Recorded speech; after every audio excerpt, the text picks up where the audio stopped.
Okay, so it's late night tonight. I'm feeling pretty wired. I've just had another cup of tea and I just couldn't sleep. And you know what? It's mainly because I'm down to the save. We've got a new signing coming and we've also got a North London derby to look forward to. Commitment, that's me. And I expect that from the players today.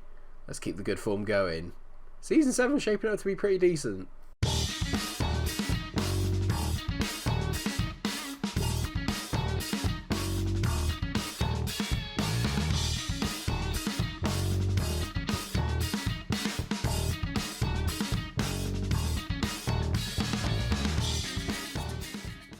Hello viewers, welcome to a bit of late night recording, and yes, I know we were going to come back for the Lyon and Tottenham games, but because we've actually done overly well in the Champions League, we're going to have two Premier League games today with Tottenham and Aston Villa. A few quick things to get through though before we head to the North London derby. First of which, we'll go through the fixtures. As you can tell, only one loss since we last met, and in all fairness, that was the backup brigade against Crystal Palace away in the Carabao Cup, and we lost on penalties. We should have really won in normal time, but it is what it is. I'm not too worried to go out of that. What you need to know after that is the form here. Apart from that, we've won every single game in the Premier League and the Champions League, which means we've already qualified from our Champions League group, top of the table. We've got 15 points from 15, and the only team we have left to play is Basel. The backup brigade has literally actually just beaten Lyon in the last game, and then we've only got 3 days break before we then play Spurs in the North London derby, and then only another 4 or 5 days until we play Villa, then another 3 days until we play Chelsea. So it's a little bit of a hectic schedule at the moment. Now onto the transfer. Flavio Navarro Leal is joining the club. 86 rated on my scout report. I think he could be even better. I look at him here and I think, whoa. 20-year-old Brazilian. It's not so much the fact that he's very good, because obviously he is very good, and he's very in the sort of like shape of Ablas, if not slightly better. It's more to do with the fact that he's only going to cost us £10.75 million. Basically, £11 million for a player this good. His mentals could do with a bit of work in terms of determination and leadership, but ultimately he will not be my number one striker. Ablas has that kind of like nailed down, mainly because, as you can tell here, he's up for the Golden Ball, while he's Golden World Ball Award, and he's also up for the European Golden Boy Award. Ablas has basically been absolutely phenomenal. He has scored 5 goals and got 1 assist in his last 5 games. The kid is just unreal, and he is only going to get better. The repercussions, obviously, of this is that with Flavio turning up, it means I'm going to be able to make room by selling, probably, Fabio Silva, which is going to free up a lot of money for me to spend on the squad. And the place I'm looking to spend it is a left back with Kieran Tierney, and also on the wings. Davies and Pedrinho and Pepe are kind of getting us through at the moment, as is Emile Smith-Rowe. But I think we need one real out-and-out quality winger. I'm not really 100% sure who to go for yet. That is something for us to deal with in January. I was thinking actually we could do like an extended, either long stream of January, or I do 2 longer episodes where we actually play all the way through January, and then I'll split it up into 2 or 3 episodes. And then, because obviously if I have £300 million to spend, that is a lot of money to spend in a window, and I'd rather that we all kind of went through it together and were able to make choices as a community. Do you see what I'm saying? So I hope you all look forward to that. Let me know what you think about it in the comment section. And of course, if you are enjoying the series, drop a like now before I lose my games. We're not going to lose. I'm feeling pretty confident today. I'm feeling good. So it is the usual lineup as you would expect. Donnarumma's in goal, Tierney, De Ligt, Wood and Aaron to make it the back four. Torreira and Bentley as always in the middle of the park. Davies, Armada and Pedrinho are the midfielders in the centre. And then you've got Ablas leading the line up front. Like I said, he is in hot form. The best thing is that we've been playing enough to win games. We're not playing well as such. We're just doing enough to get through games. We're not blowing teams away. We tend to get to like 2-0, be very, very comfortable, could be more. Then we usually concede like a late consolation, but never really in trouble of losing the game, if that makes any sense. Eventually the goals will dry up. As soon as I get Luca in as well with Nathan Wood or with De Ligt, I think the goals will dry up even more, but Luca's still taking a bit of time to adapt. It's nice that I can kind of just really, really ease him into it, like bring him in the last few moments of games just to get him used to the speed of English football. It's been pretty decent. Spurs are having a pretty indifferent season at the moment. I believe they are down in 10th. They've got some very good players. They've got Nakajima, who's quite good. Troy Parrott's obviously a player to watch out for, as is Ronnie Lopez. And they have got Sergei Milinkovic-Savic in the middle. Tolentino is a pretty decent player as well. Ultimately, though, we are probably a better side than them, and I'm looking for the win today. So we owe Tottenham after what happened in our last match. Get out there and get a result. That never really tends to do me well, but I always get a good reception out of the boys, so I always try it. But the result never seems to turn out very well. Let's hope today is different, please. Wood into Donnarumma. I mean, that's a bit risky from us there, but we've played it out lovely here. Armada into Davies. Now, he's been really disappointing recently, and Smith Rowe's unlucky that he's not playing. It's only because he played only a few days ago that he's not, and we've done well there as Max Aarons gets on the ball, whips it to the back post. Davies! Boom! I said he's not playing well. He's just scored an absolute beauty. His head is literally like a magnet. He just heads everything. It's not often I see him score goals with his feet. He just darts into that far post and always manages to get ahead on things, and what a start. Great play here by Aarons, drills the ball in. It's got great pace on it. From that there, it looks like Davies suddenly like teleported ahead of the defender. Either that or the defender's headed it in, but Davies has somehow claimed the goal. I couldn't see it. Maybe it's because I'm late at night and I'm seeing double of everything, in which case I would have seen 2 goals, which would have been even better. What a start, though, if you are an Arsenal fan, which I'm assuming that we all are. Table talk, we are now level on points with City after this game, if the result stays as it does. So we're 3 points behind them. Bournemouth still maintain the coattails here. They don't often draw, and by that I mean they never draw. They either win or lose, and they've only lost 2 so far, same amount as us, and they've won the same amount of games. You have to give them a lot of kudos and a lot of credit. They're doing really well to hang in here. You do feel eventually that they will kind of fall away. But at the moment, there's no sign of that, so they are a team to be reckoned with. The idea is really we just have to keep up with City until I sell Fabio Silva to them, and then we get Mbappe. That is the only way that I see this being a kind of like fair trade, if I'm honest. I don't really want to give Silva to City, but they're the ones that kind of can cough up the money that I think I'd need to get 2 world-class players in to make the squad even better. So I'm at a little bit of a catch-22, but again, that's something for January. I've spoken enough about Fabio Silva over the last couple of episodes. He doesn't deserve this much kind of sort of coverage. Great ball over the top there to Davies, and he hits it against the post, and it's in. Sasha Ablas scores again. A poacher's goal. He is so damn good. Honestly, could well be one of the best signings I've ever made on FM.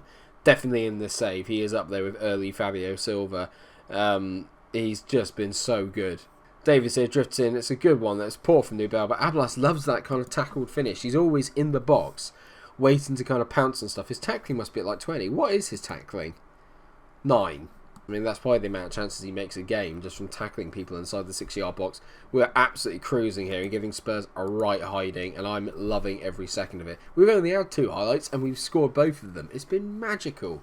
Well, I mean, that first half has literally flown by. We've had 2 highlights. We've scored both of them. We're 2-0 up away from home against probably, well, geographically, our biggest rivals. It's incredible. I literally could not have had it going any better than this. I could not.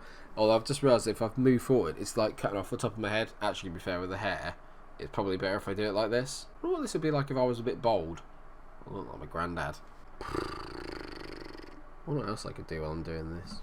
There's not me much to commentate on. I could write a book, a novelisation.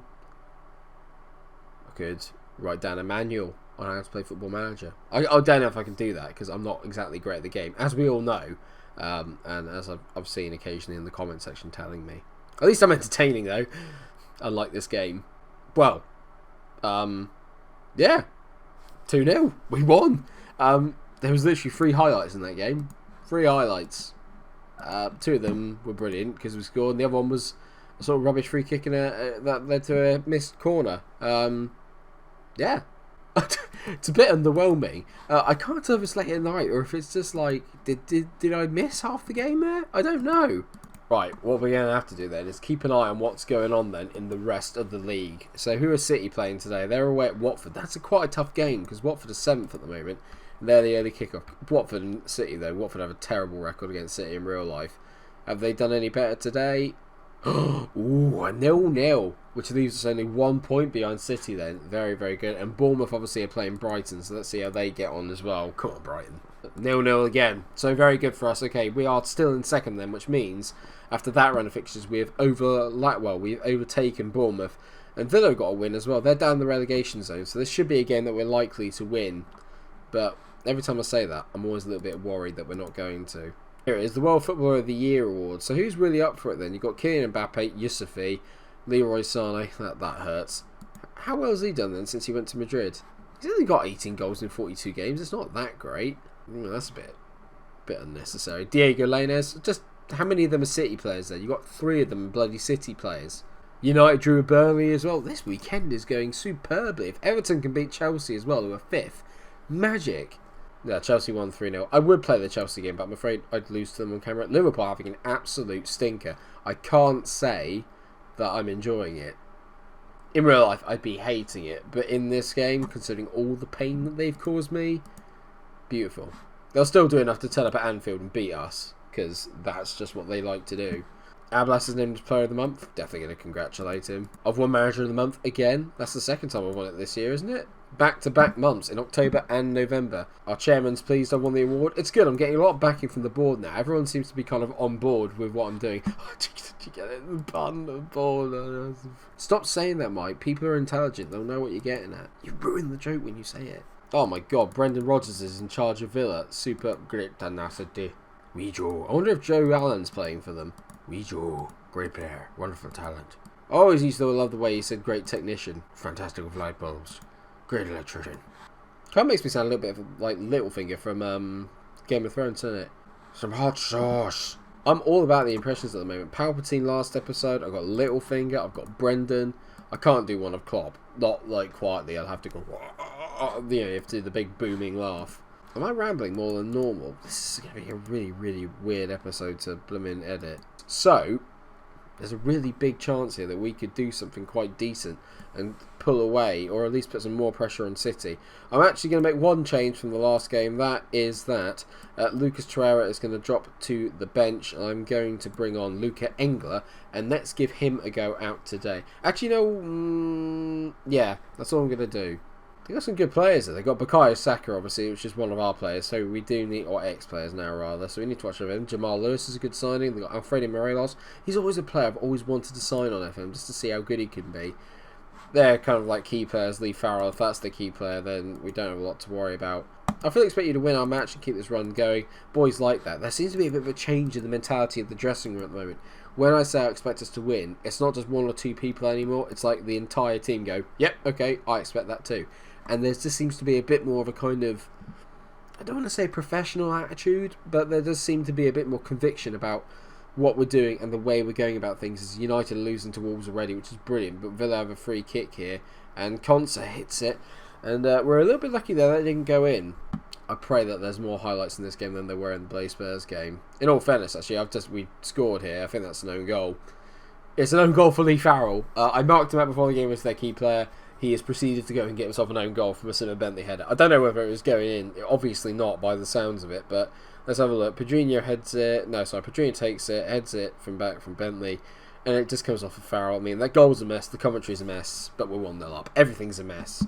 You'll have to forgive me. It is late, and I'm beginning to tire now, but I think it's just the exhaustion of just being so good at this game. I'm really not, let's be fair. Before anyone gets stuck into the comment section about, how many times you'll still bottle it? Yeah, don't worry about that, as Peds hits it just wide. City are 2-0 up against Leicester, so no favours there. All we can do is keep pace. That is all I ask. We keep pace, we beat the teams we're meant to beat, we get through it. That is how we do well in this league. That is how we win the league this year. I'm a bit annoyed we haven't done more here, actually. I have to say, I was expecting a bit more from us, and we're just kind of doing the bare minimum. I'd like this to be a 2 or 3-0 game as Sapashar Blast naturally just darts in at the far post. I mean, Villa from set pieces, their blade defending is awful. It's Pedrinho here, just whips a ball in round the back. No one's marking him. I mean, Lewis could have won that header. Like 3 of them could have won that header. No one there. Ablas just sneaks in, gets himself another goal. I just love him. I just love him.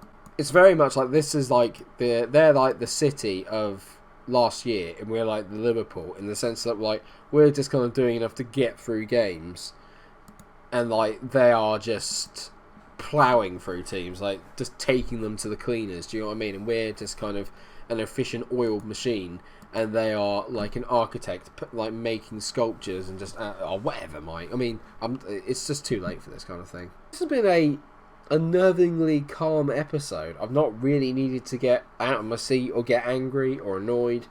I've just been able to sort of almost enjoy it. Do you know what I mean? City are winning 7-0. 7-0. Did Leicester player get sent off? That's the only thing I can think of. Kieran Tierney is going to be our last change, actually, because he's always tired. I'm going to bring on Chris Jones. Aaron's goes to left back. Jones over to right back. As you were, we're just cruising through games at the moment. We get to 2-0. 2-0 was enough. We stop. and that's how we play it. That's a lovely ball there. Ablas now on it. I mean, oh, come on, Ablas. He didn't even get the ball in there. Saka, Konsa smacks it long. Oh, don't concede. De Ligt makes a stupid tackle. Nemecha comes in and he hits it straight Donnarumma.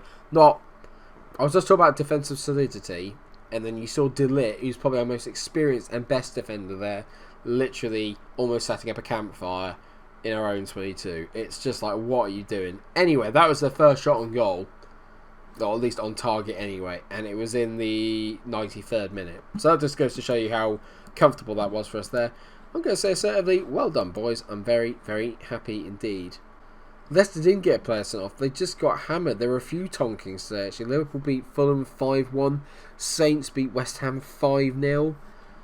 That is nuts. I mean, the good thing is that Wolves beat United, so you can tell now there's almost a little bit of a gap developing between the teams. I mean, Chelsea won thanks to Gabriel Santos Silva, who now looks like an absolutely incredible player. He's got 25 goals and 58 appearances for Chelsea, so didn't get one for me. Although it says I played him 7 times, it was more like 70. Just to wind Brendan up, I've said to him that he plays a very physical brand of football. The boy shall great tenacity. Anyway, he doesn't. He plays wonderful football. I love Brendan. As a Liverpool fan, love Brendan. Loved him ever since. He's just great. Bit of a mercenary, but great fun. I've enjoyed this late night recording lark. I mean, I don't get to get as whoa about it as I normally would, but at the same time, I've kind of like just... So I'm thinking, as I touched on at the start of the episode, let's play January. It would actually be quite nice, actually. Look at here, there's a lot of symmetry here in January. We could have a very dedicated section here. It's not often we've played through a transfer window, but I think it would be quite good fun, especially if we sell Fabio. You guys can kind of be there with me and help me through it. Whether we do that as a stream or whether we do that as an episode, I'm not 100% sure. I'd rather you guys let me know what you think would be best. If we did it as episodes, I think it would either be 2 or 3 episodes. If it was a stream, we'd probably just play through the whole of January, but it would probably have to be on a weekend rather than in an evening. So I hope you can understand that. I obviously have work commitments and this, that and the other. So let me know what you want to do. Like I said, I'm very much about what we all want to do as a channel. So let me know what you would propose in the comment section. And let me know if you think it's a good idea. If you don't want to do it and you just want to have like one episode in January like I normally would, then that is absolutely fine as well. But it's cool because we start away at Anfield and then finish at home to Liverpool with City in the in-between as well. So there's a lot of big games in that time. In the meantime, obviously, I'll play the rest of December and Christmas off of camera. And yeah, I'm getting very, very excited now. We're doing very well in the league. And I've got a funny feeling that we're going to maybe do something big. I don't know what yet. But there seems to be a lot more conviction about the side. We seem a bit maturer than we were last year. I think the signings I've made have been very good. And I think we're in a very strong position. And I'm talking very seriously because I don't know. Anyway, thank you so much for watching the episode. I hope that you have enjoyed it. Of course, if you have, then please do drop a like on the video. Share, subscribe, let me know about January in the comments section, and we will go from there. Thank you so much for watching. Until I see you in the next episode, stay cool. Pointy fingers, yeah.